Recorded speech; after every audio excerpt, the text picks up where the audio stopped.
承蒙城主不弃，与属下义结金兰。属下与玄虎一役，身负重伤，命不久矣。膝下有幼女楚楚，无人照看，我欲将其托付于城主，盼他成才，继我衣钵，报效花园。盼我成才，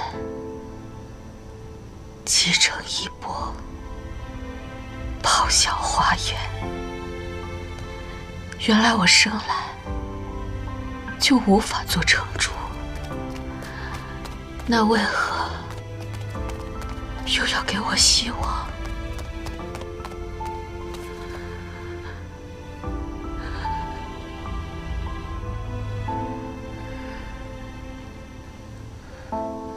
楚楚，你都知道了？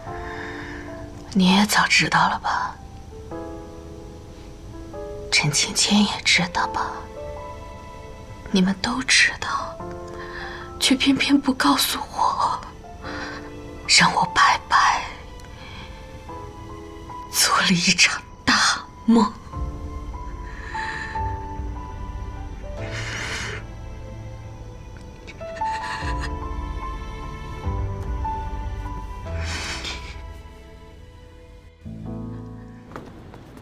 母亲，你今日叫我来，我知道你这次来的匆忙，什么都没带，特意让他们给你准备了些布料。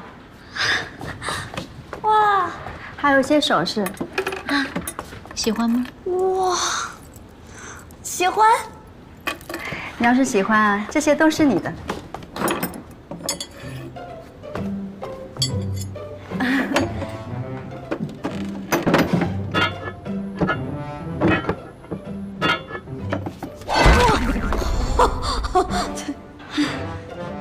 你先放回去。单手啊，母亲，力气挺大。我现在这身行头，跟上阵的铠甲相比，还差太远了。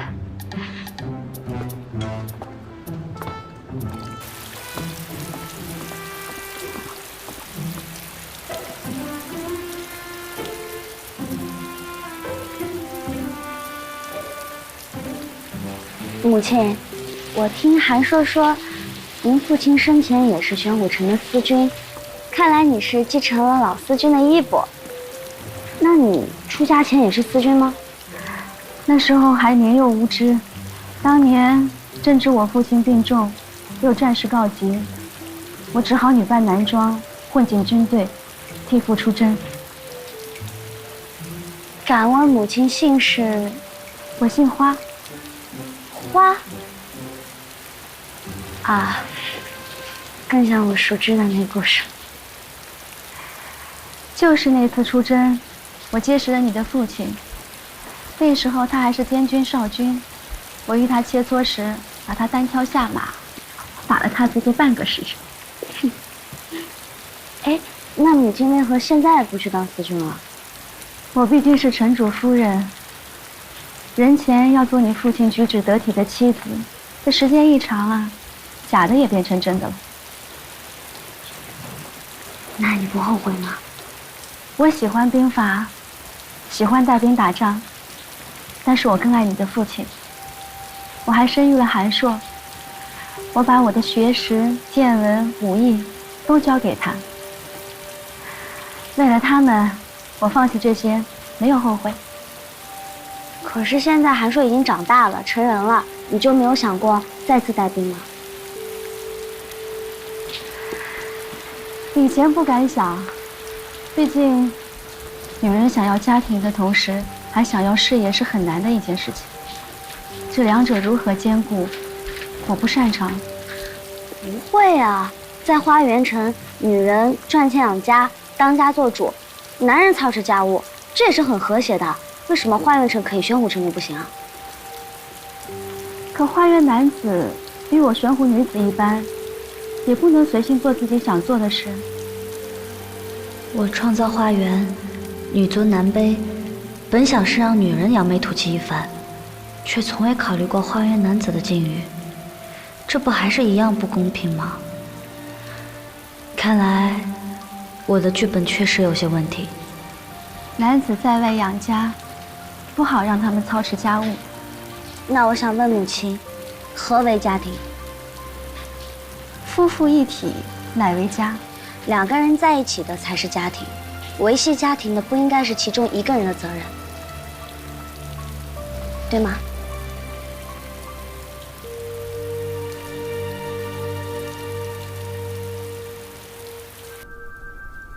我亲生母亲是前任裴思君，她把我托付给城主，就是为了要让我继任思君的。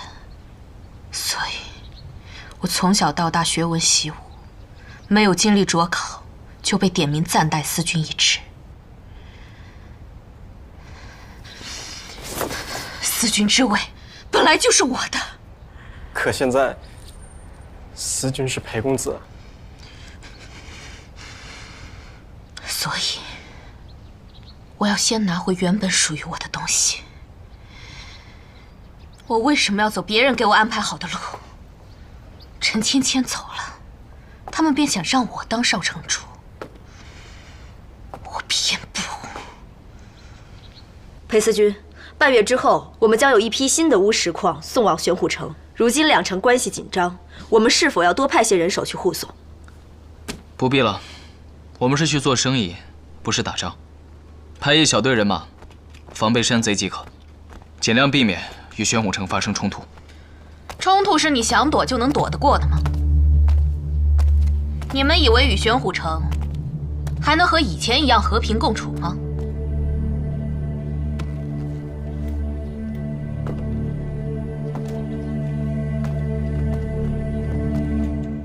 送二郡主回府。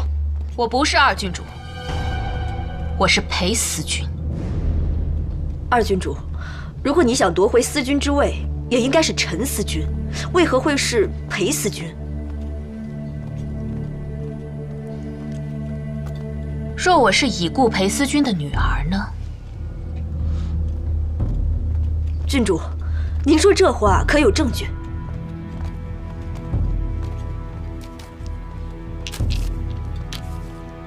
你没想到吧？我不想做什么少城主了。陈芊芊不要的东西，我也不要。我现在只想做裴思君。既然哥哥不愿意在人前认我这个妹妹，那我只有自验正身了。裴思君居然还有个女儿，这个玉佩果然是已故裴思君的东西。这自己也做不了假，两个人都姓裴，我们到底听谁的？当日哥哥是以已故裴思君独子的身份收服了护城军。那么今日，我这个裴思君的女儿，是不是比一个男人更名正言顺？花园城的护城军，何时向一个男人低过头？你为了接手护城军，不惜自曝身世。其实你根本不必要这样。现在已经没人跟你争了。花符呢？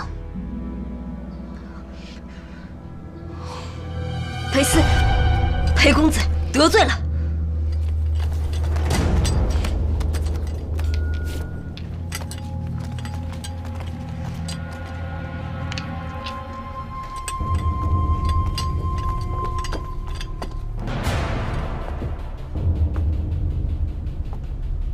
从今日起，我就是花园城新一任思君，名正言顺的裴思君。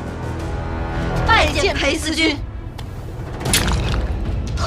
思君，这可是统领护城军的信物啊！今后，花园城的护城军只认人，不认符，违令者斩。是。送他回府。来人，送裴公子回府。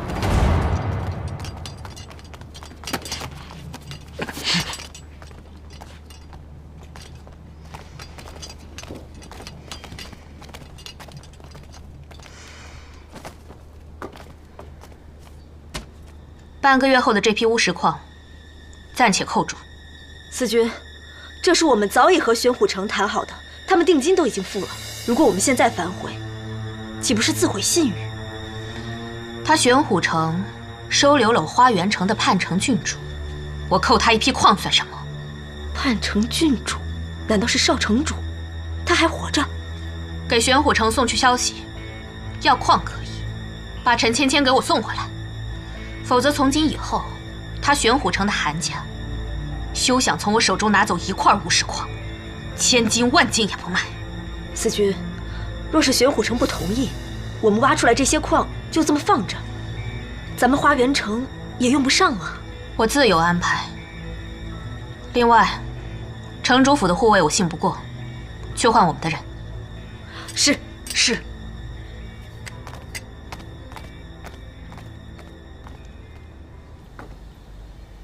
听说你从裴恒手中夺回了司君之位。我只是拿回原本属于我的东西，怎么能叫做夺呢？我又听说，你将城主府保护了起来。母亲，您累了，该好好歇息。女儿想让您好好调养身子。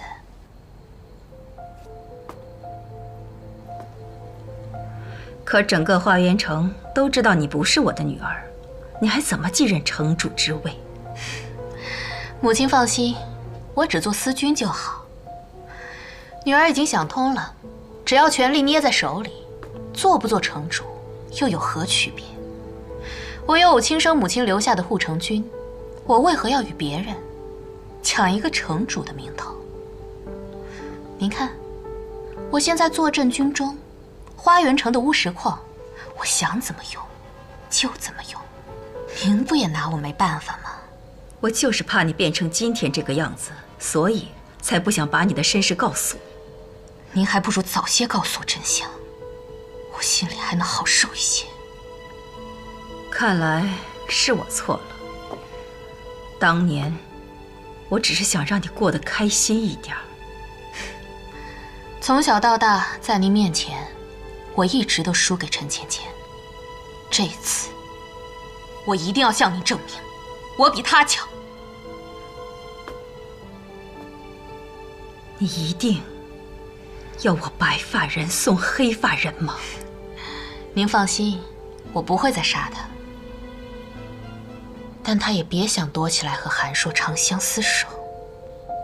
我要让他回来，让他看看他是怎么输给我的。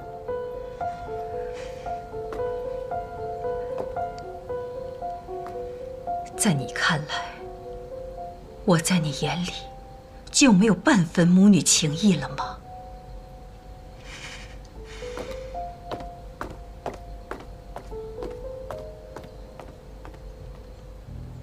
少君，花园城那边传来消息，说如果不把少城主送回去，他们就不把矿卖给我们。听起来不像是母亲下达的命令，是不是又有人越俎代庖了？要不我回去看看吧。这一看就是陈楚楚为了骗你回去设下的陷阱。花园城那边现在应该是天罗地网等着你了。我们去找父亲商议，他深明大义，就算是为了我，也不会把你送回去的。走。父亲，我已经召集了护城军的几位叔伯，不知您意下如何？芊芊啊，最近在玄虎城住的还习惯吗？习惯习惯，父亲母亲待我像亲女儿一样。那就好，那就好，那我就放心了。您是打算让他留下？玩的差不多了，也该回你们花园城了。您是要让他去送死吗？此事本就因他而起，你们不仅不愿意让他承担责任，反倒要牺牲我们玄虎护城军的兄弟。此事万一有诈呢？这花园美人计当真好用啊，一环扣一环。你们怎么吃起亏来没完？城主如果不从根本上去解决与花园城的纷争，楚楚继任城主，早晚都会切断与玄武城的巫石矿交易。到那个时候，玄武城的男人就只能去种地了，或者像花园城一样发展布料产业，女人养家糊口。女人赚钱，那谁来当家呀？自然是女人啊。怎么可能？那不跟你们花园城一样吗？和花园城一样，有什么不好？这就是你求人的态度。你不是说女人多么厉害呢？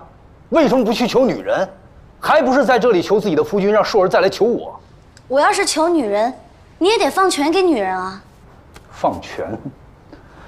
说起武艺兵法，以前你们花园城有个裴武江算1号人物，其他女人上战场，那就是一个笑话。你处处看不起女人，最终还不是要把一个女人推出去解决问题？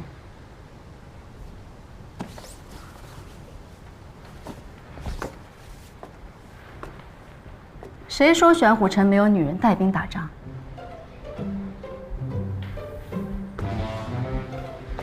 芊芊，你有一句话说得很对，女人的命运就该掌握在自己手里，钱要自己赚，兵要自己带，这样才不会被别人贬得一文不值。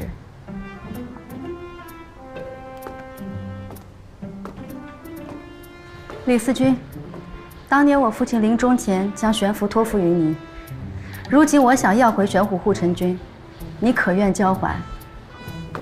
不能给。玄符拿来。花老司君的托付，属下断不敢忘。花司君，玄符在此，护城军任您差遣。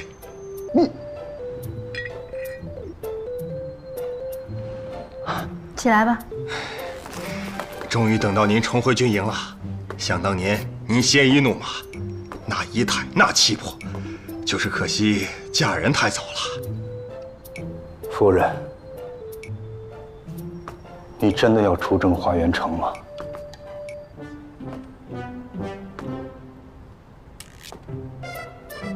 你要是敢出兵，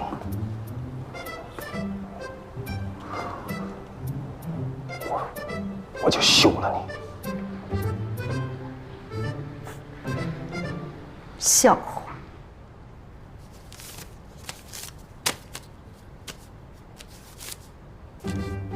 休书！我先休了你，我忍你很久了。女人不能带兵打仗，你大概忘了，当年被我打倒，连马都跪下了。你也不要忘了，你还是城主夫人。城主夫人我也已经做腻了，既然是你给的荣耀，不要也罢。从今日起，我就是花思君，不再是城主夫人。我有我自己的荣耀。你反了，反了，反了！母亲，全都反了！父亲，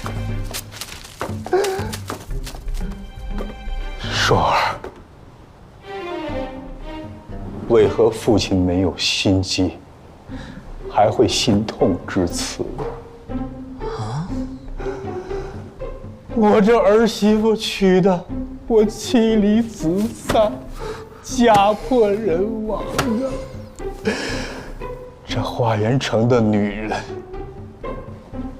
当真是红颜祸水呀！母亲，母亲，母亲，谢谢你。我只是做出了我自己想要的选择。女人该活出自己，不依靠任何人，这话没错。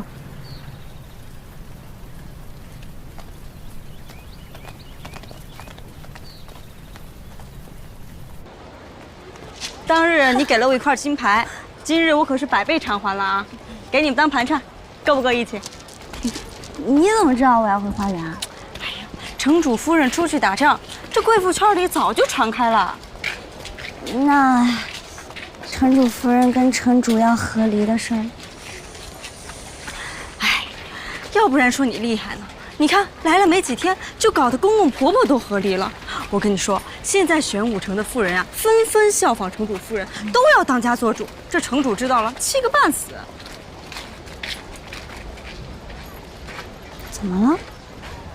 哎，行，对不起啊。从即日起，女人上街须袖长及腕，下摆及踝。这三伏天不得热死了？女人不准进学堂，不准私自习字。那怎么赚钱啊？女人不得参政经商，商户不得雇佣女人。原来在这儿等。4岁缠足，豆蔻束胸，无一例外。合着都缠女人身上，男人什么都不用缠。女人不得主动提出和离。那嫁人不就等于没有回头路了？禁止怀孕堕胎。就这个还靠谱？靠谱啥可不？万一男人生米煮成熟饭不认账，那女人多吃亏啊！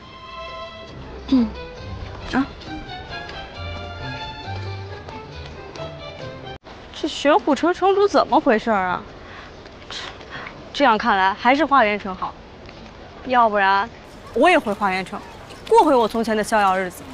从即日起，男人上街须袖长及腕，下摆及踝。花园城这天气，不到3伏天就热死了。就是。男人不准进学堂，不准私自读书习字。现在偷偷学也不行了，那您不是连私塾都办不成了？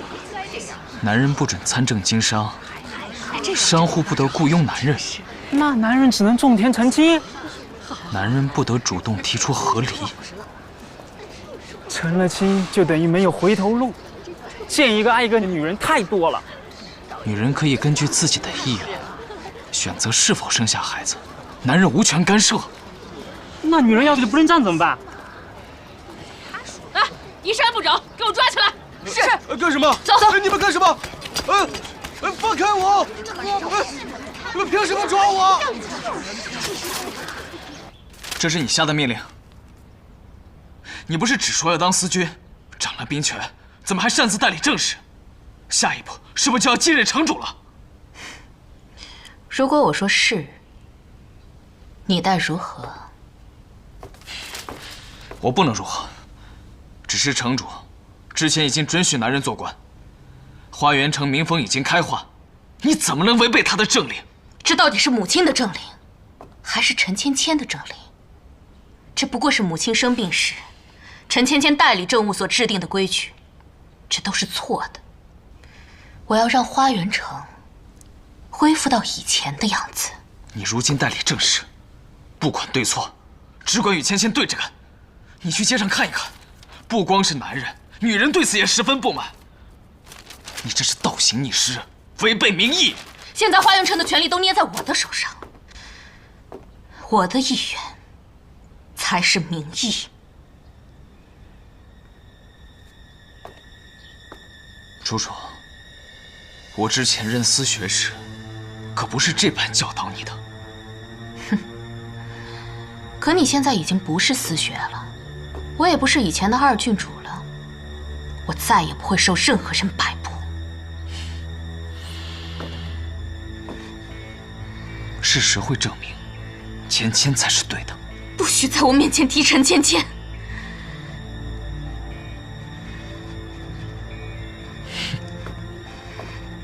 陈芊芊，你怎么总是阴魂不散？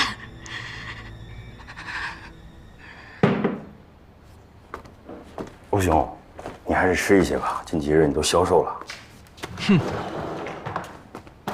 大东家的。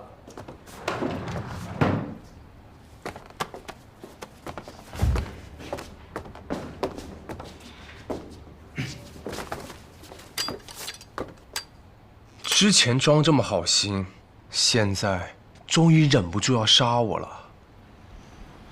庄永轩，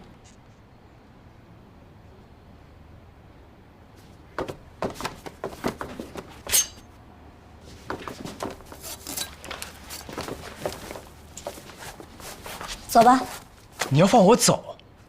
你的一生追求不过就是为了施展你的抱负。如今花园城容不下你了，不如你就待在玄武城。也许还有你的一番用武之地。陆兄，快谢谢大当家了。为什么？不是你一天哪有那么多为什么？我要回花园打仗去了，不可能带着你这个拖油瓶吧？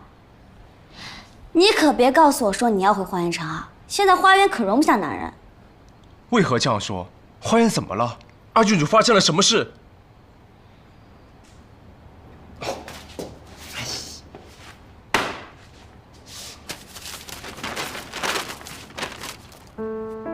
男人不准进学堂，不准私自读书习字，男人不准参政经商，不准雇佣男人，男人不准主动提出和离。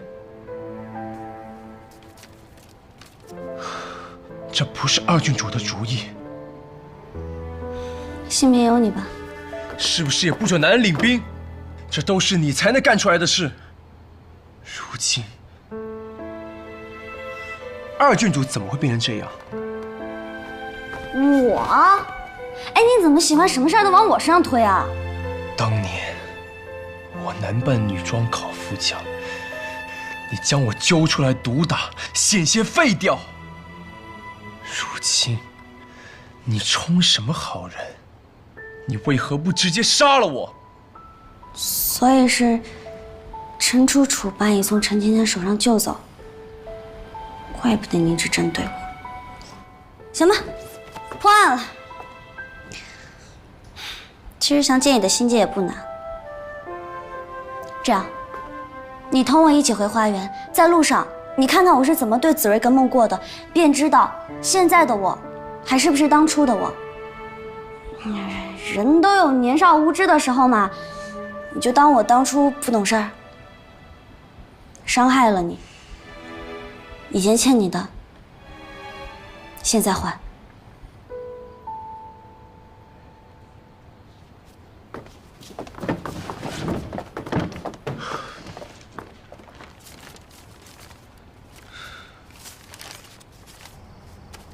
你怎么解这么久还解不开？以前一直给我更衣的侍女呢？城主息怒，禀告城主，那是城主夫人的陪嫁，已经跟随城主夫人一起回司军府了。行了，我自己来。你去帮我端盆热水，我要洗脚。洗脚？城主夫人说洗脚盆也是用她的嫁妆买的，她拿回去了。什么？连个洗脚盆都不给我留下？那你不能拿个新的来吗？从前采买物件都是城主夫人安排的，现在城主夫人走了，谁也接不了手啊！一群废物！传令，让少君来见我。这点事儿你总能干了吧？是。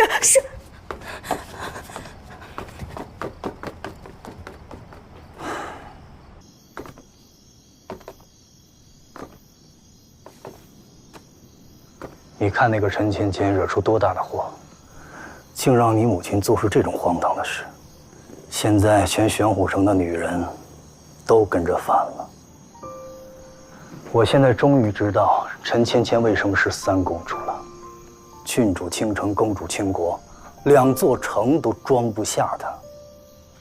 母亲重任司军是她自己的决定，而全城妇人纷纷和丈夫和离，是因为您颁布了不公的规定，这怎么能怪芊芊？这些事儿都是那个陈芊芊来了以后才发生的。那这只能说明这些矛盾已经存在，而芊芊只是让这些矛盾浮出水面而已。哪里有什么矛盾呢？我跟你母亲感情多好啊！您当年为什么要娶我母亲？你问这个干嘛？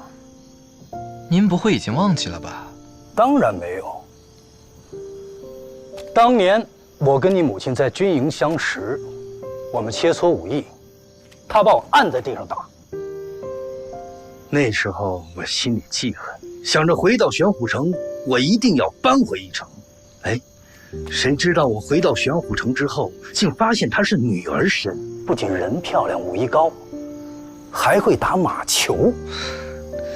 你母亲在球场上持胄击服，风驱电势。我从未见过如此女子。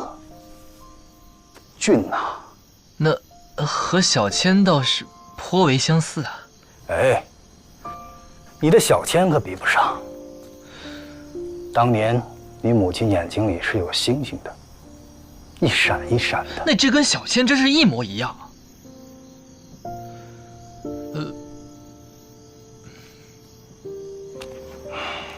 只可惜啊，你母亲婚后不像以前那么鲜活了。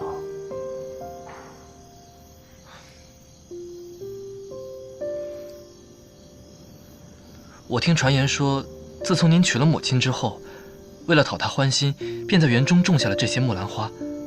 可是我不明白，为什么从不将木兰花养在室内啊？哎，木兰清丽脱俗，唯有这广阔天地才能配得上它。养在室内，岂不是俗气了？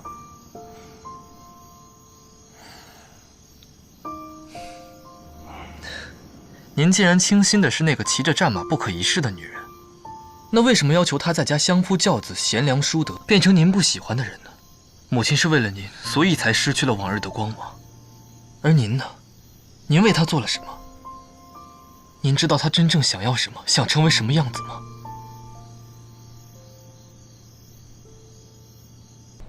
先前为了医治韩某心疾，众将士只得隐藏实力，饱受屈辱。如今花园城2郡主陈楚楚背信弃义，扣押原本要卖给我们的乌石矿，我玄虎男儿岂能任人欺耍？我们一起去花园城，讨个公道！讨个公道！我保证，将你们一个不落的带回来，和你们的夫人、孩子团聚。谢少尉。不是说妇人们纷纷要和离吗？怎么看起来一点也不像啊？城主，这毕竟是去花园城夺矿，硬碰硬的那种，说不好就是生死诀别。平日闹得再厉害，大事当前，还是能夫妻一心。您不是也来送城主夫人的吗？你给我闭嘴！见过华司君。母亲，这是苏子英，是我给你选的副将。就是用的时候你得小心点儿。起来吧。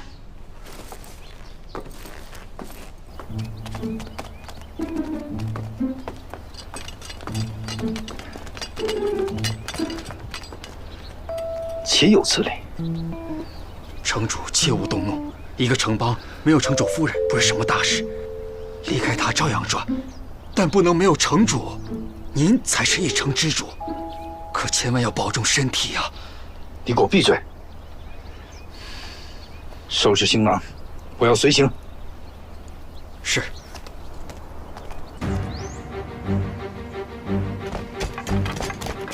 二郡主，探子传来消息，说玄虎一行人驻扎郊外，2、3日便可到达。我让玄虎城交出陈芊芊，他们反倒派人来与我作对。陈芊芊究竟哪里好？竟然连玄虎城的人都被他迷惑。启禀裴司君，大郡主不知去向，很可能是投奔三公主去了。混账！花园城早就没有三公主了。是，属下谨记。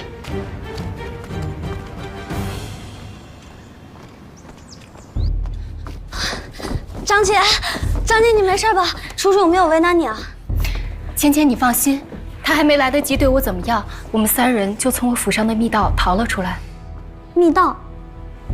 我府上有一密道，可直通城外，就是为了防止今日的情形。我们少城主要像大郡主一样爱惜生命，那为何不带母亲一起出来？这楚楚得知自己并非城主亲生，便彻底没了顾忌，直接下手夺了护城军，替城主称病，还切断了矿脉，将矿石全部运往府中。那裴恒呢？裴公子，他也被囚禁了。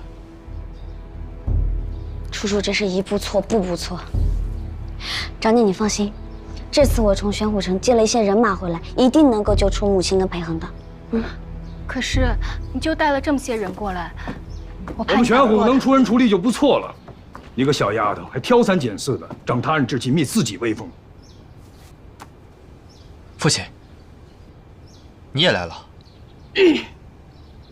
退下。您误会了，我是怕芊芊和楚楚他们硬碰硬。依我看，还是攻城为上。玄虎城以冶炼和火药营生，战力非凡，能够以一敌十。进城后，咱们兵分2路，一路去救你母亲和裴恒，还有一路打探矿石消息。可花园百姓，我不想伤及无辜。隐隐有一计，可以兵不血刃。三公主，你可假装被我拿下，由我带你进入城中，我们再找机会反拿二郡主。如此，擒贼先擒王，城中百姓必无伤亡。反间计，确实是最见效的一种办法，也是我死得最快的一种。之前你多次设计陷害小千性命，这次要我如何信你？信不信，皆由三公主定夺。我陪你去。少君武艺高强，我要佯装将你和三公主一起制服，可信度太低了。好，我一个人跟你去。毕竟不能火药强攻，否则花园城的百姓必定遭受牵连。你当真愿意为了花园城的百姓赌上自己的性命？不愿意，可我没有办法。三公主，小人此生必死生追随。你起来吧，你每次拜我，我都没什么好事。少城主放心，我会带人里应外合，配合你们。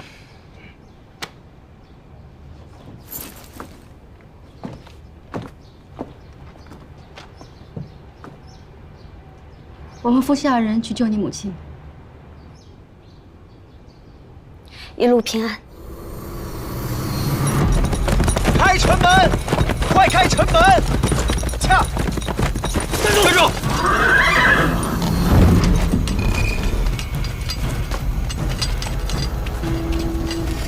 你是谁？在下苏子英，奉二郡主之命捉拿陈芊芊，还不放行？苏子英，放下芊芊！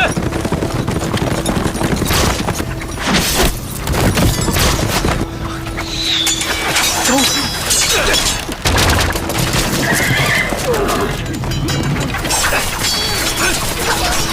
少君，我们先走吧。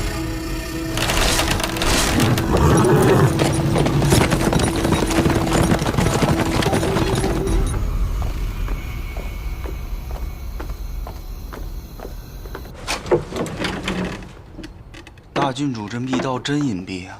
少君，城内重兵把守，如若出现差池，我们怎么脱身啊？放心，小千肯定有办法。他是编剧。编剧是什么意思？就是编瞎话啊！什么人？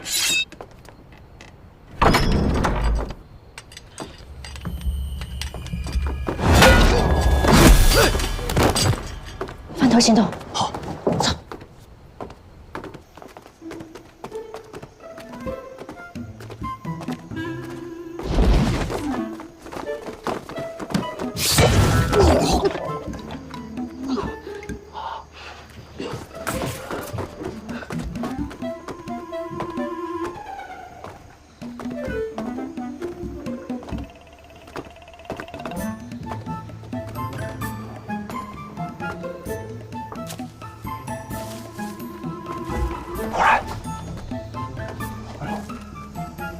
说说忽略你太久了，能不能继续忽略我？就现在。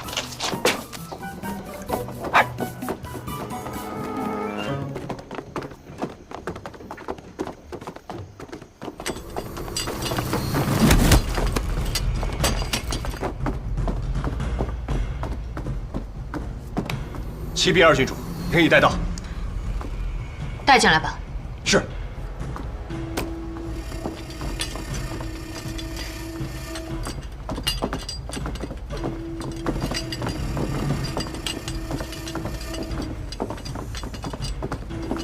二郡主，小人先前虽被陈芊芊擒拿，但始终不忘二郡主的使命，卧薪尝胆，假意投靠，趁机将她擒来，但凭您处置。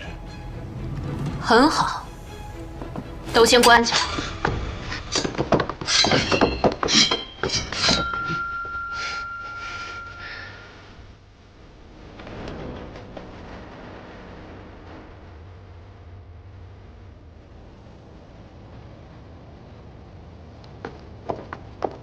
是。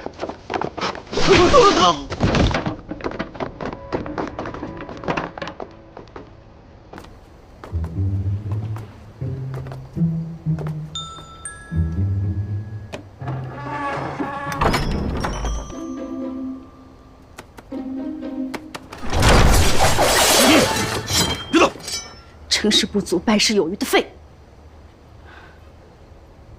物。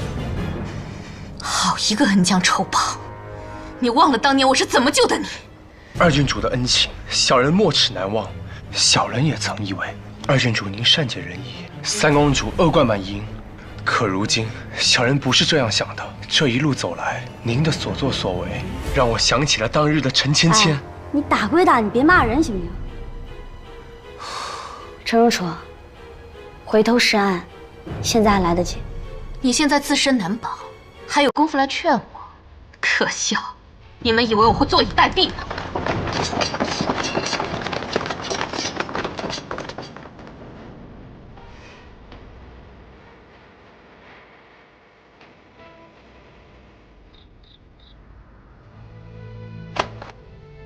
公子，公子，城中出事了。楚楚要做什么，就随他去吧。我也不想再管了。不是二郡主，是三公主。什么？三公主带着一小撮人马从玄虎城回来，诈降二郡主，没想到被二郡主瓮中捉鳖，性命堪忧。护城军呢？朝城中去了，还有一伙朝咱们来了。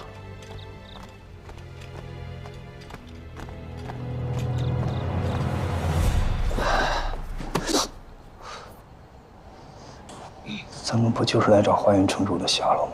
这不，花园城主找到了吗？这是找到了吗？这是被关在一起。在下玄虎城主，这位是我的夫人，玄虎城司君。您应该就是花园城主吧？这位想必就是您的夫君吧？啊，小人是城主的侍从。多有得罪！我见二人举止亲密，还以为……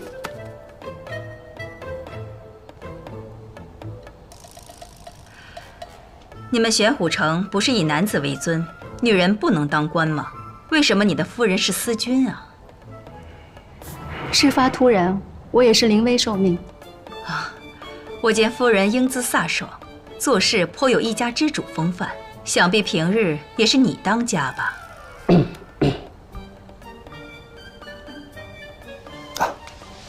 家里的孩子都还好吧？都还孝顺能干吧？啊，的确能干，这不把二位也请过来了吗？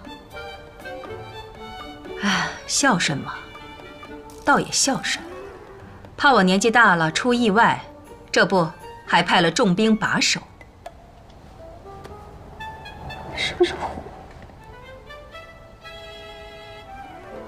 我？啊，二位城主，还是聊聊两位少城主的婚事吧。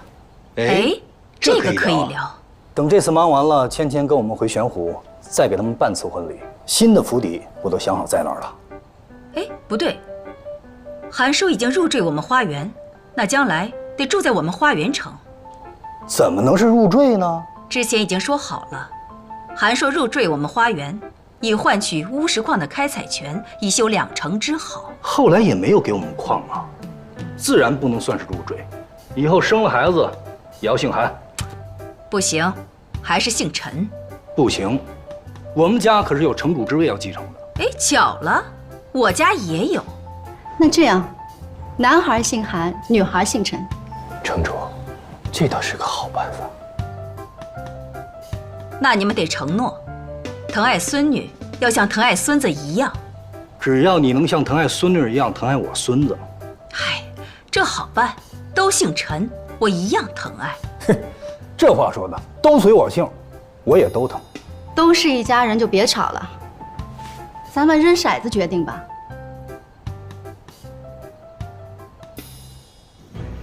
都愣着干什么？还不拿下陈芊芊！三公主才是城主的亲生女儿，我们虽然听命于裴思君，但也不能对三公主动手啊！你们的三公主，往日可是嚣张跋扈、荒唐无度，是花园之耻。这都是陈年旧账了，不过我认。陈楚楚，你忤逆母亲，残害姐妹，不配为花园郡主。那你呢？你还带着玄虎城的人攻了回来。可我没有伤害花园城任何一个百姓，你在代理政务期间却把花园城搞得鸡犬不宁，强词夺理。心虚什么？护城军听令，杀了陈芊芊。我觉得三公主说的有点道理，就是三公主深得民心，二郡主却只是翻陈年旧历。哎，那本传闻中的三公主你看了没有？我觉得三公主也挺不容易的，她有她的苦衷。这是军令，如果我们不认你当司军，是不是就不用听命于你的军令了？你们疯了！我是裴家后嗣，我姓裴。可你今日的所作所为，违反了城主的命令，扰乱花园城民的生计，罔顾已故裴司君的遗志。我好心待你们，你们竟临阵倒戈！你们究竟站哪一方？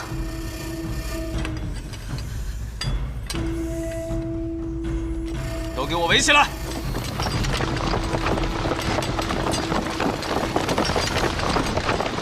护城军自然站裴家。裴公子，你是裴家后嗣，也姓裴，如已故裴司君一般，忠正仁义，才德兼备。就算是男子又如何？二郡主，当日是你亲手捏碎了花符，说从此以后只认人不认符。如今我们只是换了个人听令罢了。将士们，拿出我们护城军的血性来！我愿追随裴公子。我愿追随裴公子。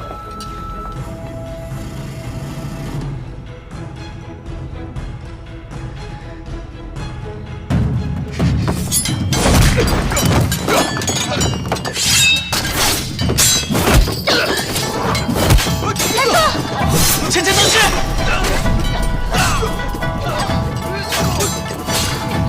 小倩！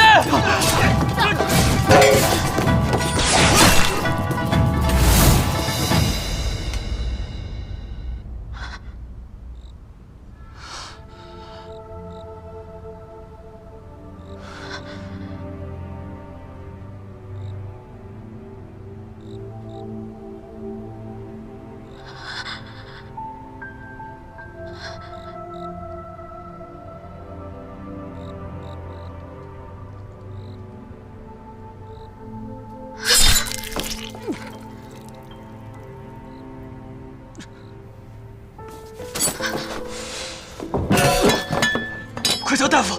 不，快请大郡主！是。安说。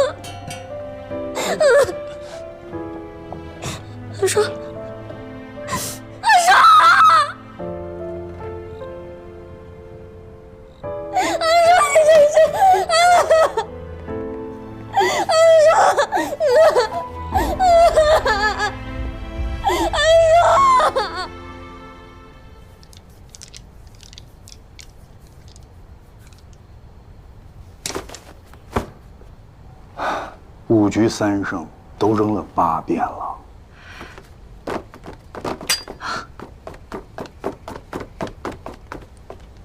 打完了，还说出事儿了。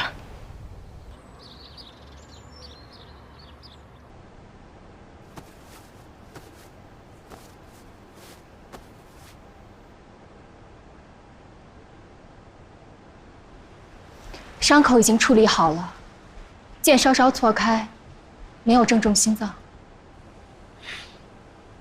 那就好。我就说嘛，发生这么多事情了，怎么可能还按照原节去发展呢？对吧？怎么了？但伤及肺腑，时日无多了。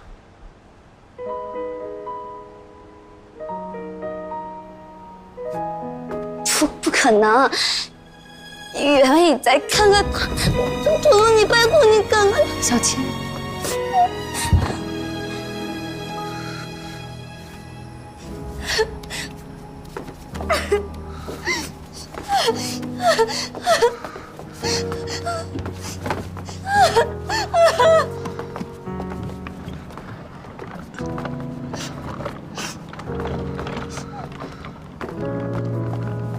走吧，夫人。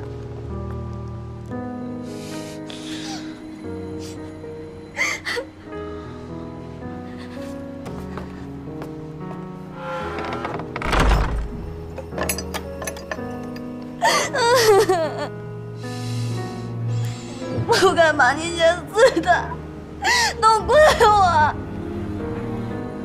不一样的，小倩。原来的我，为了一个我不知所以然的爱人牺牲，这样死得很不值得。现在的我，为了你，为了花园城和玄武城，这样死得很值得。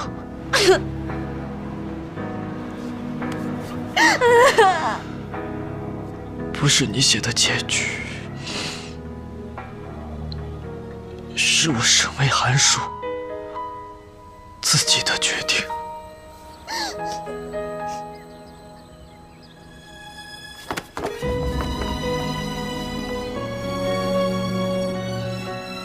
你不是说，在你的世界里，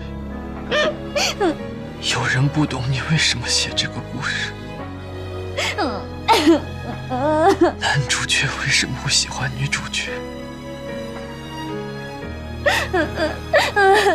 现在我有答案了，因为你善良、乐观、坚强，一次次的挫折都没让你退缩。这么有活力的一个人，就算没有我，也会过得很好，对不对？希望我是你的良人，让你不会相遇。不后悔，我这一辈子都不会后悔的。虽然我曾经讨厌过你，推拒过你，害怕过你，但是我真的好幸运，多喜欢你的时候，你还在，一直都在。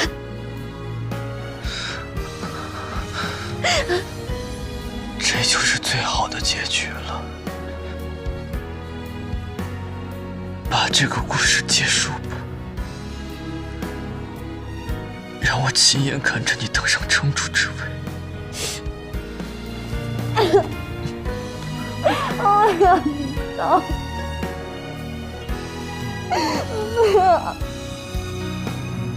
不会的，你就当大梦一场。等你醒来，翻翻剧本，你会发现，我一直都在。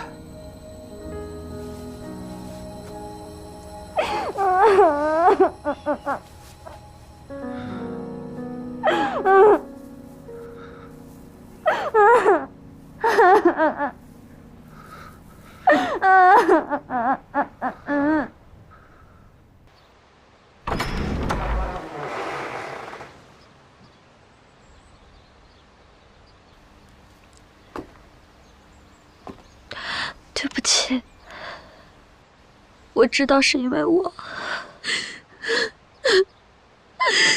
舒安说的没错，这是男子汉该有的担当，这是他自己的选择。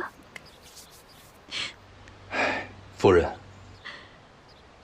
我们进去吧。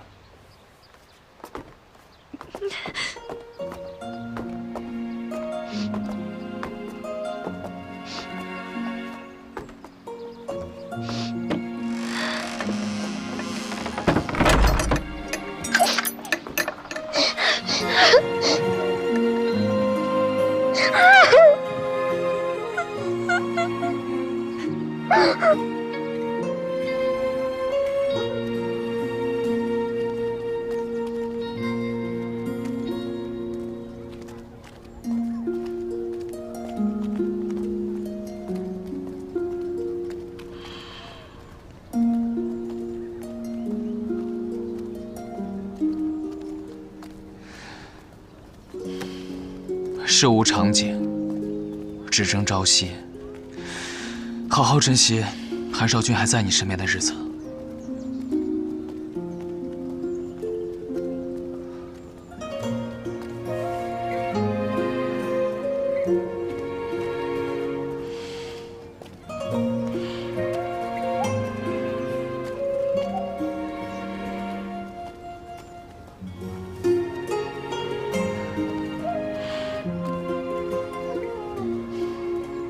这是以前的物件，你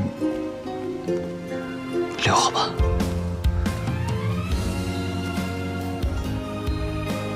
我已经恢复了四学的身份，并按你的嘱咐开办了私塾。从今以后，花园城的男孩同女孩一样，都有了上学堂的机会。现在，人人都在称颂你的贤明。这不是我一个人的功劳，是大家都愿意这么做，是每一个人都接受了更好的生活方式。那，你打算如何处置楚楚？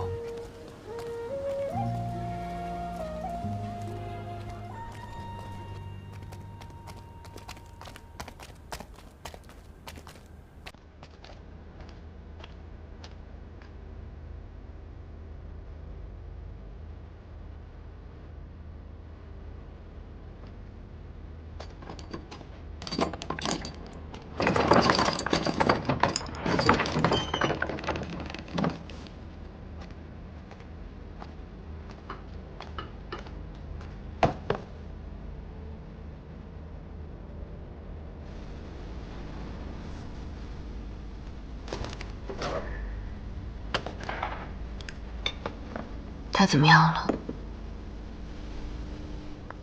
这样伤。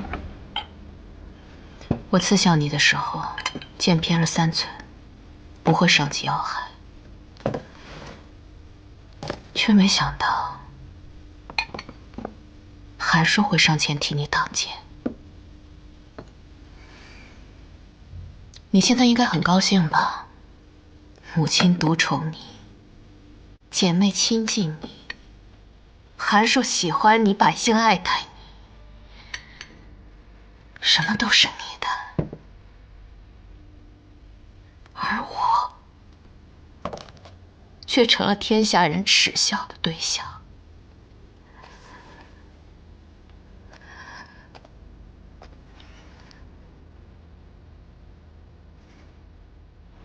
楚楚，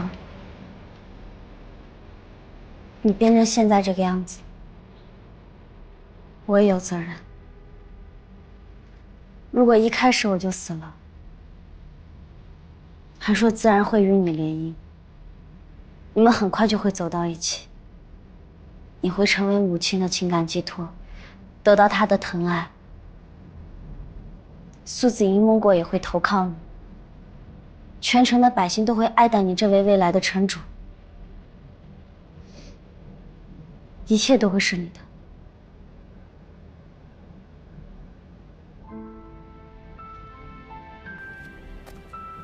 可是我没死，我活下来了，这也并不是我的错。我活着，你有了对手，那些你没有得到的东西，你都觉得是我抢走了本该属于你的东西。可是你有没有想过，韩硕为什么一定要喜欢你？苏子英又为何要在最后临阵倒戈？花园的百姓为何要转投我这个草包废物？我说不过你。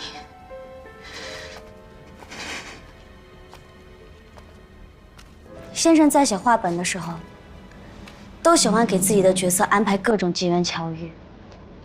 男主角注定要爱上女主角，配角注定是主角的垫脚石，也注定是吸引众人目光的焦点。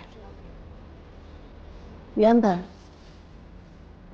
你就是那个主角，人生一路开挂。可是遇到我这个绊脚石的时候，你就不知道该怎么办了。说到底，你没有成为一城之主的才能。成王败寇罢了。你若是不信，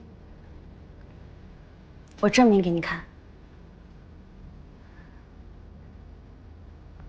你还记得从小到大听说的那个传说吗？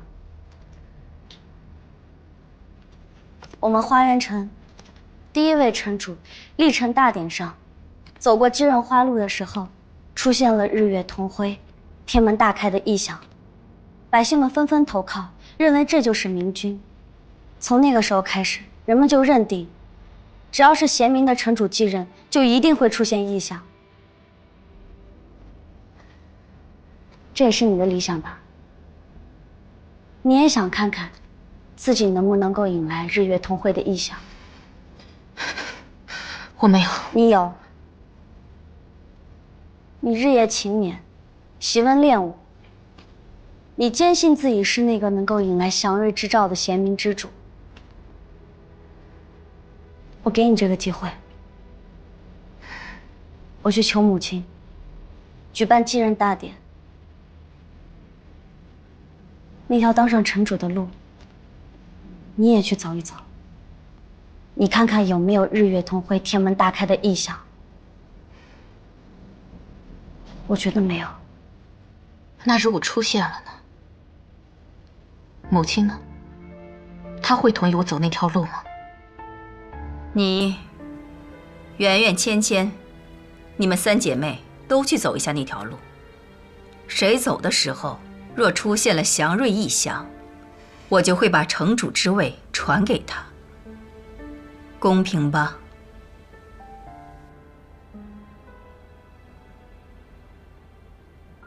少君，您现在身子虚，就别起来了。怎么回事啊？你要去继任大典？继任大典是给楚楚筹备的，是为了让他知道他做下的错事。我只是在旁边看着而已。继任大典上有你回去的路。那都是我编的，你以为天降异象这么容易的？那是特效，得要花钱的。我告诉你啊，不管谁走那条路，都一样，没有什么异彩漫天，也没有什么天门大开。你怎么知道？如果是你走的话，也没有。你是不是想让我结束这场梦？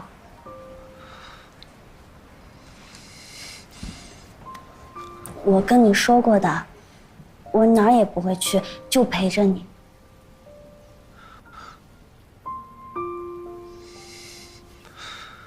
我只是想瞧你在继任大典上身穿华服的样子，然后记在心里。怕的是……好，华服我穿给你看。但是花路，我不走。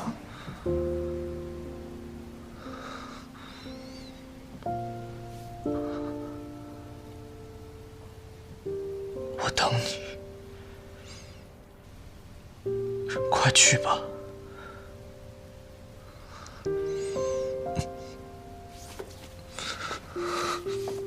慢点。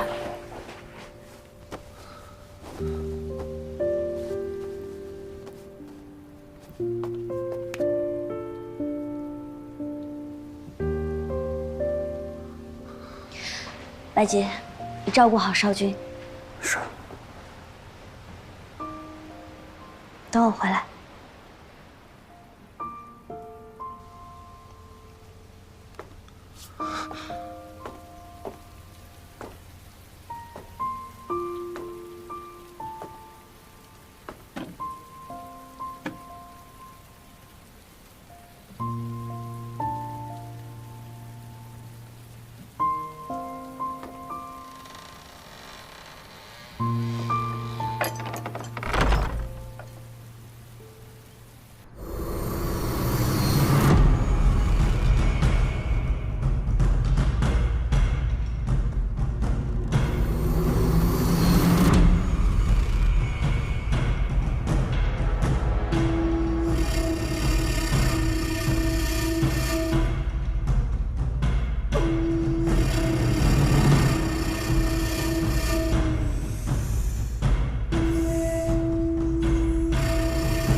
城主继任仪式现在开始。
敬香。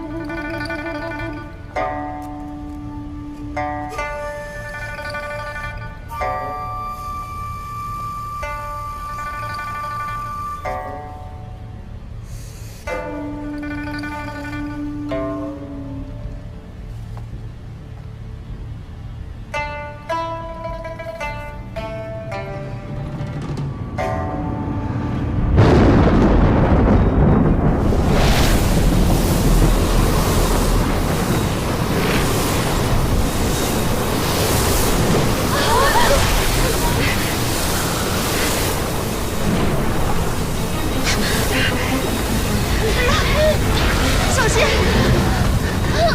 怎么会这样？我不信，这本就是传说，根本就没有那回事，换成别人也一样不行。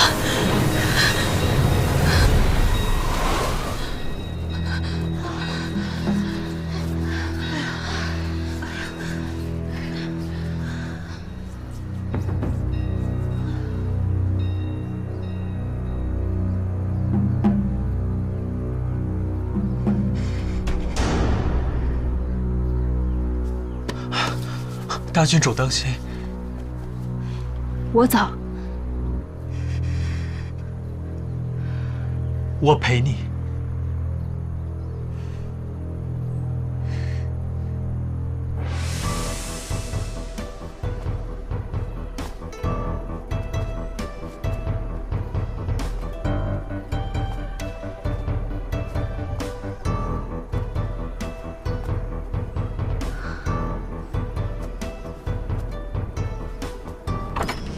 少君，哎，少君，没事。到谁了？大郡主。小倩还是不肯走吗？少城主说了，等他那边一结束，穿着礼服来见你，叫你务必要卧床休息。他舍不得我，我知道，但我不能把他留在这儿。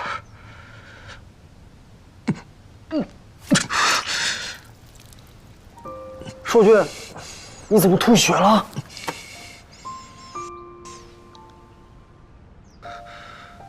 以后我不在了，不能剩小倩孤单一人。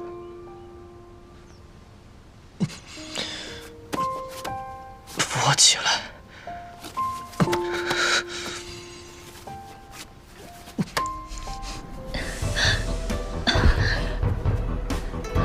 大郡主，我没事，我也想走一走这条路。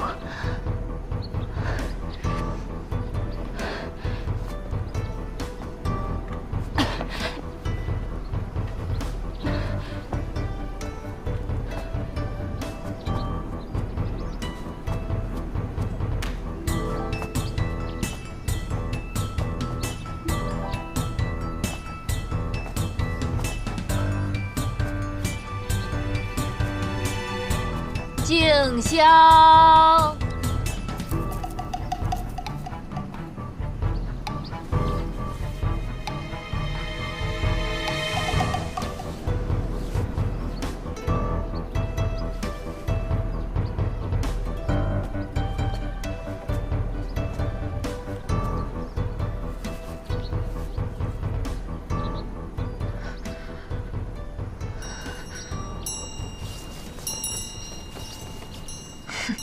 不过如此，什么传说？大郡主都是骗人的，哪有什么贤主异象？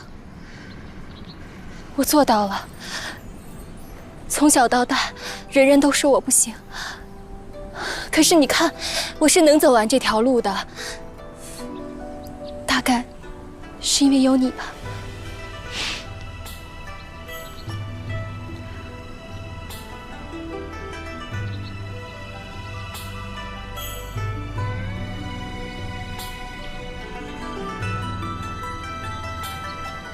少城主，该你了。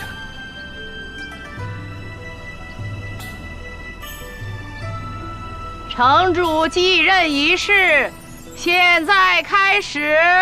恭祝花园城繁荣昌盛，户户民安。这新城主登任的事一遍又一遍，没完没了。二郡主登完，大郡主登，这怎么大郡主登完，三公主又……不了，我就不走了。别任性，芊芊。我真的不走了。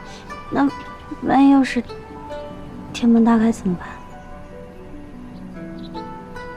难道你不想继任了吗？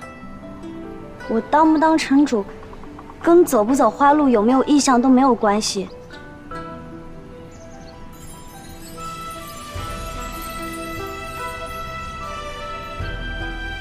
一个贤明的城主是不需要做这些来证明自己的，他只需要善良宽厚，一心为民，就能够得到臣民的爱戴。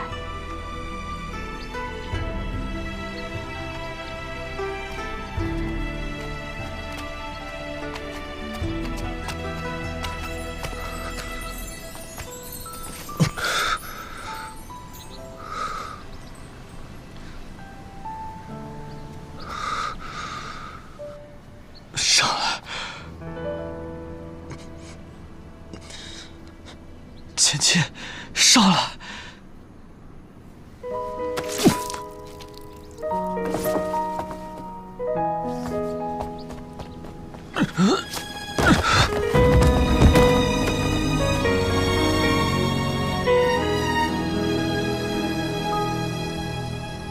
韩叔，你跑上来了。我不是让你在房间等我吗？你怎么跑出来了？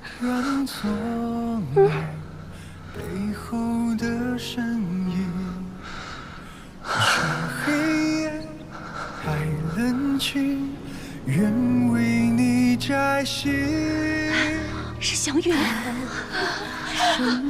呀，祥瑞之兆啊！天降祥瑞，佑我花园！天降祥瑞，佑我花园！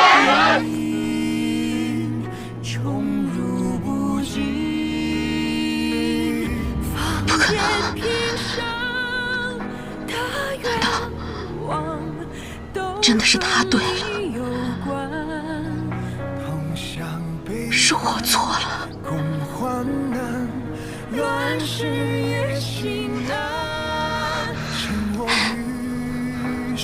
你要赶我走吗？你不要我吗？我跟你说过的，我会陪着你的啊，我不会走的。可你有你自己的世界，我已经陪不了你多久了。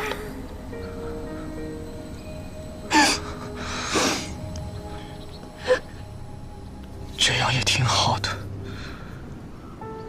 免去了生离死别，回到你原来的世界去。北京，扶少君回去。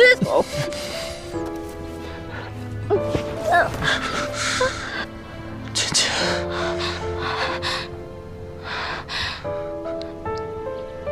芊芊。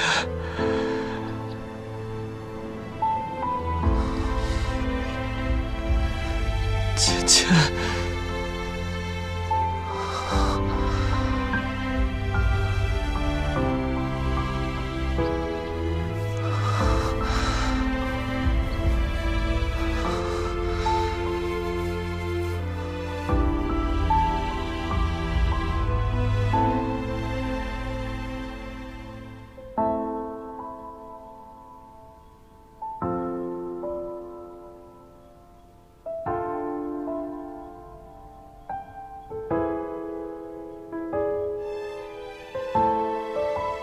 韩叔，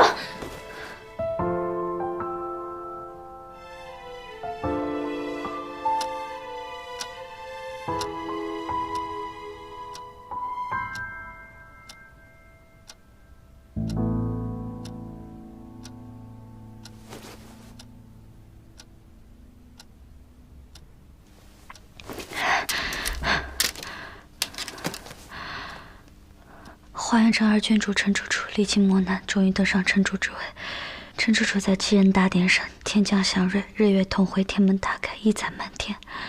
晚。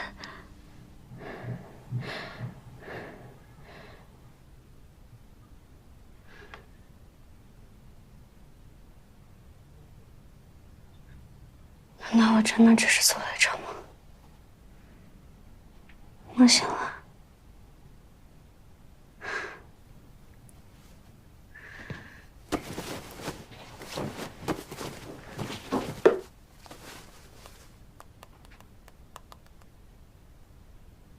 哎，小千啊，剧本什么时候改完啊？哎，小千，不是我催你，就是你能不能提前2天交稿啊？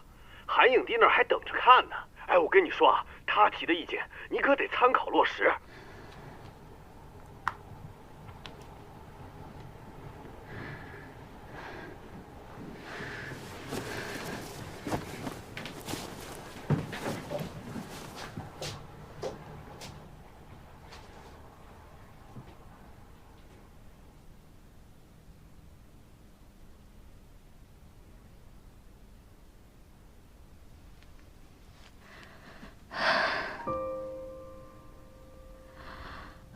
原来真的是在做梦。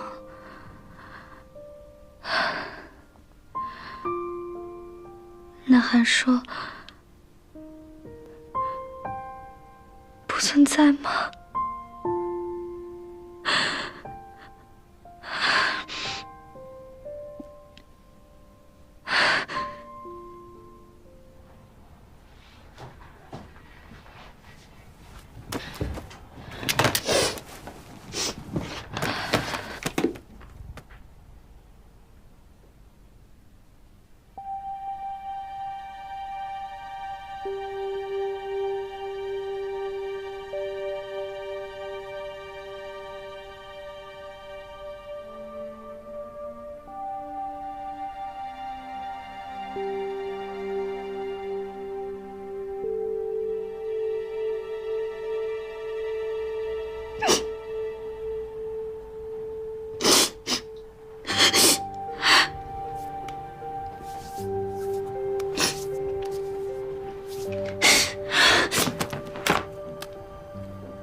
喂，张总，不好意思啊，我可能要脱稿了。脱稿？为什么呀？因为我刚刚失恋了。你都没谈过恋爱，你从哪儿失恋了你？我的意思是，我感觉到我故事写的确实不太对劲。我明白当初韩老师为什么那样问我了。我以前确实不懂爱情，不过现在我应该懂了。小千啊，你也别着急，我们呢现在有时间了啊，我们得晚3个月开机。3个月？为什么？哎，也不知道怎么了，韩老师前天晚上啊，突然发生点意外，出车祸住院了。他怎么样啊？哎，也不用担心，他命大着呢。医生说只是伤到了肺，只要再休养个3个月，就能正常拍摄了。张总，韩影帝在哪个医院？我去看看他。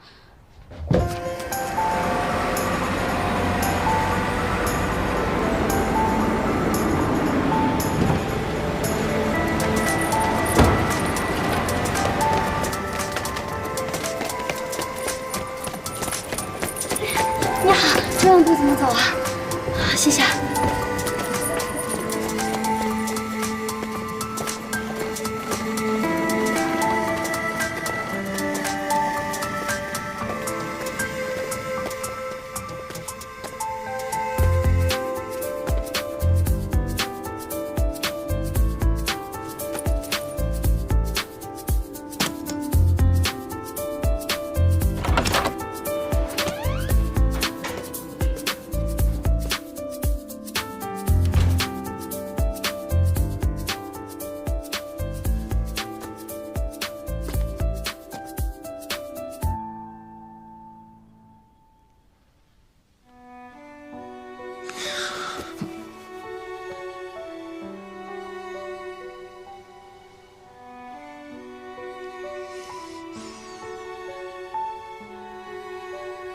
我听说你出车祸了。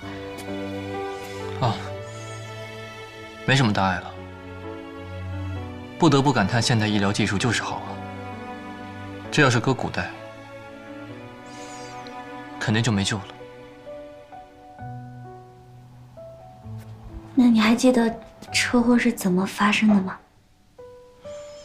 事情发生的太突然了，我只记得有一束特别强烈的白光，然后就什么都不记得了。那你还记得七夕节的时候你在城中放烟花5环以内不准燃放烟花爆竹。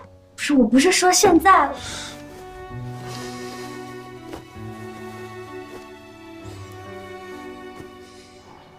那你还记不记得我为你执行级到龙谷啊？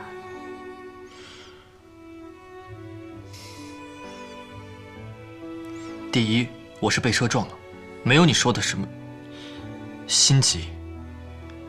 第二，编剧老师，你要是偷东西了，我希望你尽快去警察局自首。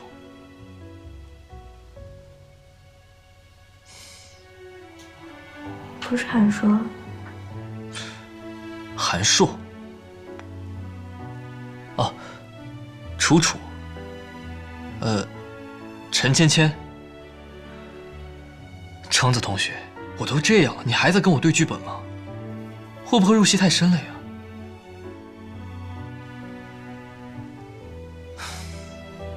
打扰了，不好意思啊。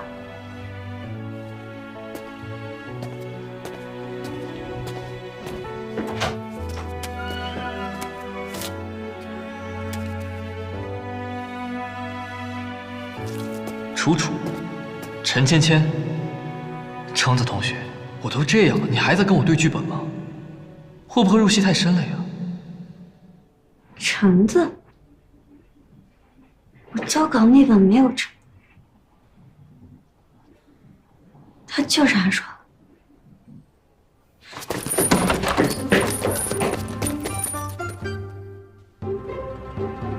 香蕉。你怎么又来了呀？你离我远点啊！我警告你啊，你别过来！你不知道有多恐怖，就是一个奇形怪状的东西冲过来，然后我就做了一个很长很长的梦，什么苹果、香蕉、橙子，就我现在脑子里多了很多不属于我的记忆，还都是你。你能明白吗？我现在分不清梦境和现实。所以你最好还是别过来跟我碰瓷啊！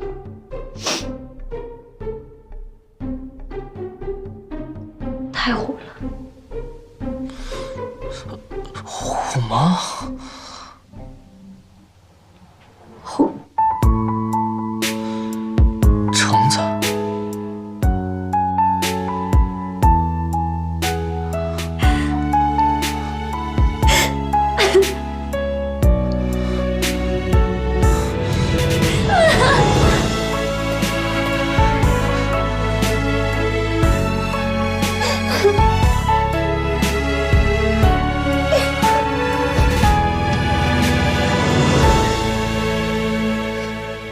我们的韩老师啊，简直是太敬业了。醒来的第一时间呢，去找编剧聊剧本，所以大家一定要期待我们这部新剧。等发消息的时候呢，大家一定要多多的夸赞，不要忘记我们韩大影帝的这种敬业的职业精神。哎，来，哎，静，